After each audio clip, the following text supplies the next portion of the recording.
Today guys, iba ang pag-uusapan natin. It's more of a long-term review neto iPhone 11. Now, I know that this phone is nothing new. It's released back in September 2019 before pa mag-pandemic, and this phone has been with me for, well, roughly 4 years already down the road. Papakita ko sa inyo, no? And probably ang dami sa inyo nagtatanong sa akin if this phone kaya pa mga paksabayan sa mga 2024 na phones. Sasagutin natin lahat yan here on this video after this quick intro.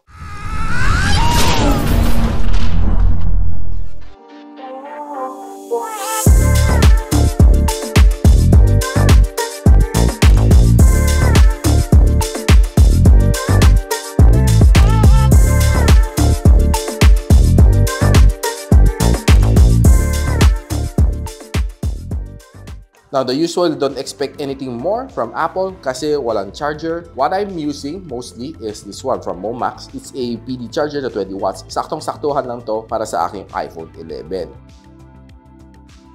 Now, tingnan na natin quickly ang mga ports na dito. Loudspeaker, microphone in, and of course, lightning port. We have your power button dito sa side, antenna bands. Sa ibabaw, rounded siya and pretty clean. Sa gilid, meron siyang ringer toggle and of course, ang kanyang volume rocker. And dito nakatago ang kanyang SIM tray.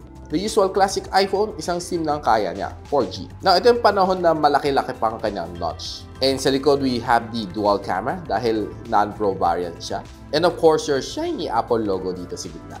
And it used to be medyo, medyo mas wide siya before as compared sa mga bagong series ngayon. Itong phone na ito is equipped with the Apple A13 na Bionic chip. It's a 7nm na processor. And before, nung unang labas nito, it started with the iOS 13. Now, ang likod nito is glass protected. Sabi daw, Corning Gorilla. And of course, sa harap is Corning Gorilla glass din. And sa side mo is metal aluminum frames. And itong phone na ito is tama lang kanyang bigat, 194 grams. It's almost the same sa mga mid-ranger these days na Android. And itong phone na ito supports Apple Pay via Visa, Mastercard, Amex na card, though hindi lang siya masyado sikat dito sa Pilipinas. Sa ibang bansa, yes, oo. Now, up-to-date din naman itong phone na ito dahil pwede siya makipag-pair sa mga iWatch na latest doon dahil support ng app na ito para keep track of your health. Now, one good thing na gusto ko dito sa iPhone is pwede mo i-bold yung text and pwede mo i-adjust yung mga text size na. Palakihin mo. This is very friendly lalo sa mga people na medyo mas malabong mata. And of course, okay din to para sa mga people who are mas nakaka-senior sa atin. So, another thing na gusto ko dito sa kanya display, meron siyang True Tone. So, ina-adapt ni iPhone ang kanya display. Depende sa lighting conditions, no? Para if you're watching videos, mas okay, mas enjoyable, and more immersive. And pag hindi mo kailangan, well, mag-auto-calibrate siya pababa if you don't really need it. Now, pwede mo rin i-display zoom ang iyong mga text when you need it. Now, running all of those apps dito sa phone na ito, kayang-kaya pa rin naman niya i-process lahat ng mga kailangan gawin dito sa phone na ito. Be it watching videos dito sa mga social media, sa Facebook, sa TikTok, sa Instagram, sa Twitter, kayang-kaya niya, walang problema. Checking sa videos here sa TikTok would be like this. Smooth na smooth siya, guys. Tingnan niyo. Checking Antutu benchmark, ito naman ang score na nakuha natin. And max out naman siya sa wildlife. Now, itong App Store is always up to date. It has everything that you need for an iPhone. We have Disney Plus, we have PUBG, Call of Duty Mobile, and other apps na gusto nyo gamitin dito. Kayang-kaya na patakbuhin. Pati mga educational app ng kids, pwedeng-pwede dito. Now, it also has Apple TV and podcast should you need it. Now, ang kanyang maps dito is also working perfectly. Wala naman nakitang problem dito while using it to navigate me around the city. Okay na siya. Let's talk a little bit about yung kanyang display. This is nothing really new, no? Dahil it's a liquid retina IPS LCD. Ang maximum brightness niya is up to 625 nits. But under the bright sunlight, kaya pa rin mabasa. I don't think there's any problem with it. Ang size ng kanyang screen, 6.1 inch, and screen to body ratio is around 80% dahil ang laki na kinakain ng notch. So probably one of the best things na pwede mong gawin dito sa phone na ito is to watch video dahil sobrang sarap manood na video dito. Probably the only thing na medyo sagabal lang talaga is yung kanang notch na medyo malaki. Now, pagdating naman sa camera performance, this one has two camera modules. 12MP na main lens na may OIS and 12MP na ultra-wide lens na may aperture 2.4. Now, it can record up to 4K 60 FPS, and of course, it's also not available sa mga mid-ranger phones, by the way. And sa harap niya, it's also a 12MP na aperture 2.2 na front-facing camera, also can record up to 4K 60 FPS. Now, checking some of these shots, I can say I'm still impressed with the camera of this phone. So outdoors, it was really getting me some of these nice and of course punchy shots. Clear sila, and of course madali mag-focus like any iPhones naman na nagamit natin. And taking indoors, I can say na well, okay, maganda naman ka ng mga shots. The usual, I don't really expect anything less from a iPhone na could perform at this level.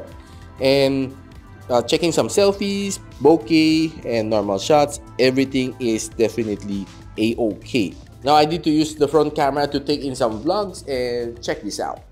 So guys, this is the resolution that you'll be getting from the iPhone 11, and I can say that it's still it's still good, it's still nice. And mga modes na dito sa kanyang camera is everything still okay, updated pa rin naman. Time-lapse, slow-mo, video, photo, portrait, and panoramic.